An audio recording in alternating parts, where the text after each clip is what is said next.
La encontraron acostada en silencio, como si el tiempo se hubiera congelado alrededor de su dolor. Sharon Pryor, una adolescente de 16 años, salió de su casa en Montreal para dar un simple paseo en una tarde normal de marzo de 1975 y nunca regresó. 3 días después, su cuerpo fue encontrado brutalmente golpeado y abandonado en un terreno baldío. La escena fue tan impactante que marcó para siempre la memoria de una nación. ¿Quién podría haberle hecho eso a una chica tan amable y soñadora? ¿Por qué ella? El caso movilizó a toda una comunidad, generó más de 38 sospechosos y atravesó generaciones sin respuestas. Fueron 48 años de silencio, dolor y búsqueda, hasta que una hebra de ADN, oculta durante décadas en una camisa ensangrentada, reveló la verdad. Pero lo que reveló no fue solo el nombre de un asesino, fue un error colectivo, un fallo policial y un eco devastador de otros crímenes similares. Esta es la historia de un crimen que conmocionó a Canadá y de una justicia que llegó demasiado tarde. Pero antes de contarte, suscríbete al canal para que no te pierdas los mejores vídeos de crímenes reales. Sharon Pryor nació en 1959 y creció en Montreal, Canadá, rodeada del amor de su madre y sus hermanos. La separación de los padres había reconfigurado la dinámica familiar, pero, aún con los desafíos, el hogar del Prior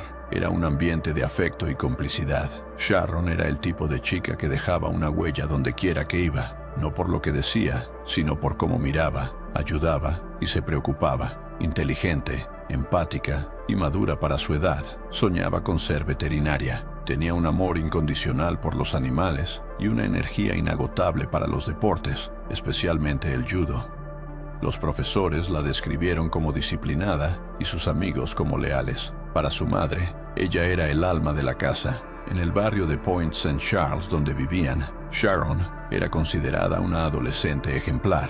Participó en actividades comunitarias y mantuvo una rutina predecible y segura. Ese fin de semana de Pascua de 1975, estaba entusiasmado. Ayudó a su madre a preparar dulces y postres, planeó ver a amigos e incluso recibió un premio que había ganado en una asociación deportiva. Era una tarde normal, con la primavera a la vuelta de la esquina, con las calles todavía un poco frías, pero ya vibrando con los primeros signos de la estación. La madre de Sharon vio a su hija salir a las 4 de la tarde, vestida con una blusa celeste, jeans y zapatillas deportivas. Ella prometió no tardar mucho. El recorrido fue corto, menos de 10 minutos a pie hasta la pizzería, un lugar que frecuentaba a menudo. Pero a medida que pasaban las horas y Sharon no regresaba, lo que había sido una pequeña ansiedad se convirtió en desesperación. La ausencia de la hija no tenía sentido. Era responsable, puntual y siempre brindaba noticias. El instinto maternal no se equivocaba. Algo terrible había sucedido, y lo que vendría después destruiría no solo a una familia entera, sino también la sensación de seguridad de toda una comunidad. Era sábado 29 de marzo de 1975. Después de una mañana dedicada a preparar la Pascua, Sharon salió de casa poco después de las 4 p.m. Tenía planes sencillos: ir a la asociación de judo, donde participaba en el entrenamiento, y recibir un certificado o premio, y luego encontrarse con amigos en la pizzería Ches Marius, ubicada en la esquina de la calle Wellington, un lugar tradicional entre los jóvenes del barrio. Todo parecía absolutamente normal, pero ese sería su último viaje. Las horas pasaron. Temprano por la tarde, la madre de Sharon comenzó a inquietarse. Cuando llamó a la pizzería, descubrió que su hija nunca había llegado. Sus amigos también se sorprendieron. Nadie la había visto. Era como si hubiera desaparecido a medio camino entre un punto conocido y otro. Rápidamente, el sentimiento de preocupación se convirtió en pánico. Familiares, vecinos y voluntarios comenzaron a buscar en las calles, callejones y terrenos baldíos de la zona, gritando el nombre de Sharon, pero no había ninguna señal de ella. Se llamó a la policía, pero la respuesta inicial fue tibia. Sharon era una adolescente, tal vez se había escapado, sugirieron. Quizás estaba con amigos, pero la madre sabía que eso no tenía sentido. Sharon nunca se iría sin avisar. Ella era demasiado madura, demasiado consciente. La comunidad insistió, presionó, y pronto los agentes comenzaron a tomar el caso en serio. La búsqueda se intensificó, con perros rastreadores, helicópteros y distribución de folletos. 3 días después, el 1 de abril de 1975, un grupo de jóvenes encontró algo extraño en un terreno baldío en Longueuil, a unas 5 millas de donde Sharon había sido vista por última vez. Entre arbustos y barro, yacía el cuerpo del adolescente. Estaba parcialmente desnudo, con claros signos de agresión física y señales de intento de fuga. Su cara estaba magullada, sus muñecas estaban atadas con una cuerda y sus pantalones vaqueros estaban arrancados. Había evidencia de abuso sexual y la ubicación sugería que la habían mantenido con vida durante algún tiempo antes de ser asesinada. Cerca del cuerpo se encontró una camisa de hombre que no pertenecía a la víctima. La brutalidad del crimen conmocionó a los investigadores. No fue una acción impulsiva ni un ataque aleatorio. Hubo precisión, hubo crueldad. Las señales apuntaban a premeditación y posiblemente a más de un atacante. Los expertos recogieron todo lo que pudieron, incluida la camiseta que habían dejado atrás, pero en 1975 la ciencia forense era limitada. Las evidencias físicas terminaron archivadas a la espera de un futuro que aún no existía. El funeral de Sharon estuvo marcado por la emoción pública. Cientos de personas asistieron.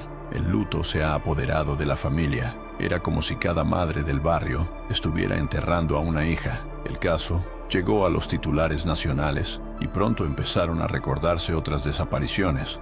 Jóvenes desaparecidos en circunstancias similares, cuerpos encontrados con signos similares de violencia. ¿Podría ser posible que Sharon fuera víctima de un asesino en serie? La hipótesis no parecía improbable, pero, aún con el miedo instalado, la investigación no avanzó. Por cada sospechoso interrogado, un callejón sin salida. Con cada nueva pista, más frustración. Se investigaron más de 38 nombres a lo largo de los años. Nada condujo a una respuesta definitiva. Ni siquiera la oferta de una recompensa de $10,000, anunciada en 2012, logró aportar nueva información relevante. Pasó el tiempo y el caso se enfrió, pero una pieza quedó guardada, casi olvidada, en los archivos policiales. Camisa de hombre, cubierta de fragmentos de ADN que esperarían casi medio siglo para finalmente hablar. Y si te gustó el vídeo, suscríbete al canal y deja un like. Desde los primeros días, después del descubrimiento del cuerpo de Sharon Pryor,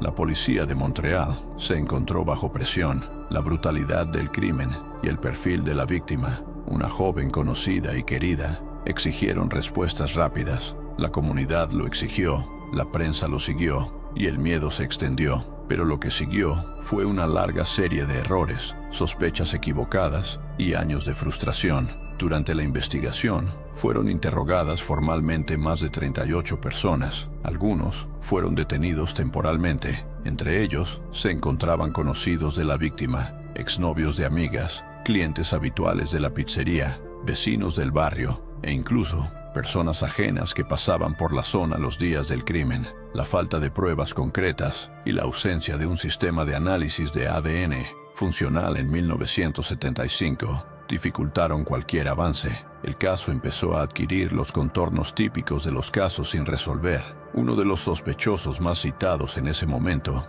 era un hombre con antecedentes de violencia sexual que vivía cerca. Lo estuvieron vigilando durante semanas, pero no encontraron nada sólido. Otro, un camionero que estaba en la zona en la fecha del crimen, fue descartado después de un choque de coartadas. Hubo muchas líneas de investigación, pero ninguna de ellas condujo al resultado deseado. Al mismo tiempo, comenzaron a surgir comparaciones entre el caso de Sharon y otros homicidios ocurridos en Canadá en la misma década. Dos nombres llamaron inmediatamente la atención: Norma O'Brien, asesinada en 1974, y Debbie Fisher, asesinada en 1971. Ambas eran adolescentes, ambas fueron secuestradas y ambas fueron encontradas muertas, con signos de violencia similares. El modus operandi parecía tener elementos en común: abordajes en lugares públicos, agresión sexual, golpizas y abandono del cadáver en zonas aisladas. Los investigadores comenzaron a considerar seriamente la hipótesis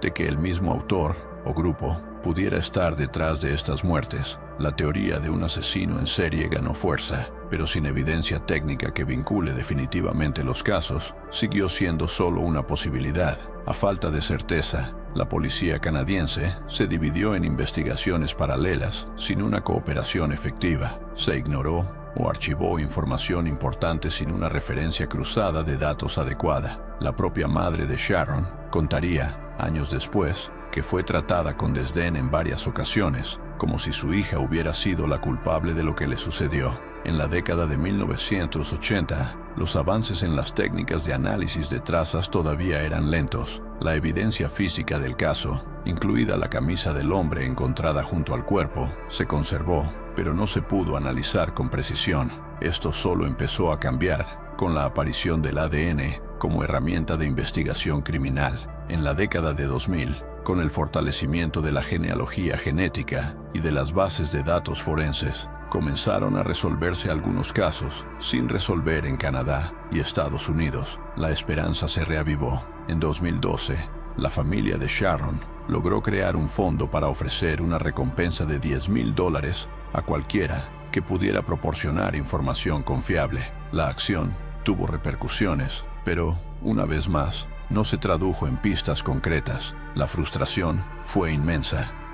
La madre de la víctima incluso participó en programas de televisión para denunciar la negligencia policial y mantener viva la memoria de su hija. Fue entonces, a mediados de la década de 2020, cuando una nueva generación de investigadores decidió reabrir oficialmente el caso, con un enfoque total en la evidencia material recolectada en 1975. La camiseta fue enviada a laboratorios especializados en Estados Unidos. Allí, técnicas avanzadas de extracción genética lograron aislar fragmentos de ADN viable, algo que no era posible décadas antes. Con este material en mano, el equipo utilizó bases de datos de genealogía públicas para buscar coincidencias. El proceso fue delicado y lento. Requirió cruzar árboles genealógicos, reconstruir perfiles familiares y verificar lazos de parentesco. Pero después de meses de trabajo, un nombre comenzó a aparecer con frecuencia en los datos. Franklin Romain, un hombre con antecedentes penales en Estados Unidos, que había vivido en Canadá durante un corto tiempo en la década de 1970, precisamente cuando Sharon fue asesinada. Romain tenía antecedentes de violación y agresión en Estados Unidos y había muerto en 1982 a los 36 años. En el momento del crimen, tenía 29 años y vivía temporalmente en Montreal. El descubrimiento fue impactante. La coincidencia de ADN con el de sus descendientes, analizado con autorización legal, confirmó la identificación. Franklin Romain fue sin duda el autor del crimen contra Sharon Pryor, pero la revelación ha planteado una nueva pregunta inquietante. ¿Cómo un hombre con antecedentes de violencia sexual, identificado en bancos de genes estadounidenses, pasó desapercibido durante tanto tiempo en la investigación de un crimen que ha paralizado a Canadá? En 2023, casi medio siglo después del asesinato de Sharon Pryor, finalmente se supo la verdad, y el nombre del responsable no solo sorprendió, sino que también indignó. La confirmación de que Franklin Romain, un criminal estadounidense, fue el autor del crimen, llegó a través de una técnica conocida como genealogía genética investigativa, una poderosa herramienta que cruza el ADN recolectado en las escenas del crimen con los perfiles genéticos proporcionados voluntariamente por familiares en sitios web de ascendencia. Al comparar el ADN extraído de la camisa dejada por el asesino con los datos disponibles en los bancos de genes de Estados Unidos, los expertos pudieron rastrear un árbol genealógico que condujo hasta los descendientes directos de Romain. Se confirmó que el material es compatible con más del 99,9% de certeza. El descubrimiento se ha hecho oficial. Franklin Romain fue el hombre que secuestró, torturó y asesinó a Sharon Pryor en 1975. Romain era un violador convicto con antecedentes conocidos de delitos sexuales violentos en Virginia Occidental. Llegó a Canadá a principios de la década de 1970 y vivió temporalmente en Montreal, donde aparentemente pasó desapercibido para las autoridades locales. En 1974, poco antes del crimen, Romain fue arrestado en Estados Unidos por un brutal caso de violación, pero fue liberado poco tiempo después, bajo libertad condicional. Al parecer, cruzó la frontera y se instaló tranquilamente en Canadá. En el momento del asesinato de Sharon, él ya era un depredador activo. La pregunta que atormentó a todos los involucrados fue inmediata: ¿cómo es posible que un hombre con un historial tan claro de violencia sexual, con conexiones entre dos países, nunca haya sido investigado seriamente? ¿Por qué su nombre nunca apareció en las listas de sospechosos? La respuesta es incómoda y refleja fallas sistémicas. En la década de 1970, la comunicación entre los departamentos de policía de diferentes países era frágil, casi inexistente. No existía una base de datos unificada ni mecanismos eficientes de cooperación internacional. Además, los prejuicios y la falta de preparación a la hora de afrontar los delitos sexuales y los asesinatos de mujeres jóvenes contribuyeron a que se ignoraran pistas valiosas. Para la familia de Sharon, la revelación fue agridulce. Por un lado, hubo alivio al saber finalmente quién era el responsable.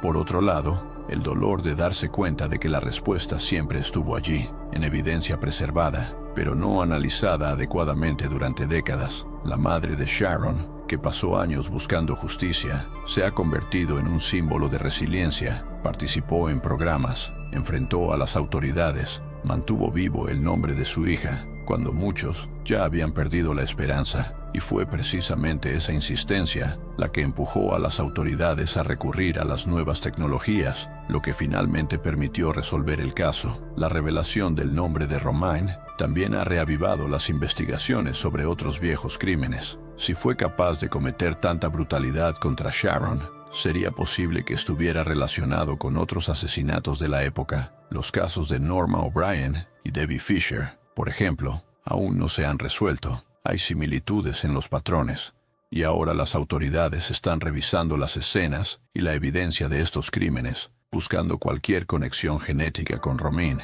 Pero Romine nunca será juzgada. Murió en 1982, a los 36 años, por causas naturales. Murió impunemente, sin rendir cuentas jamás, por el asesinato de una joven inocente y prometedora. Lo que quedó fue un nombre, antecedentes penales y ADN, suficiente para cerrar un misterio, pero incapaz de devolver lo robado. Y sin embargo, incluso revelada la verdad, persiste como un eco, una pregunta difícil de silenciar.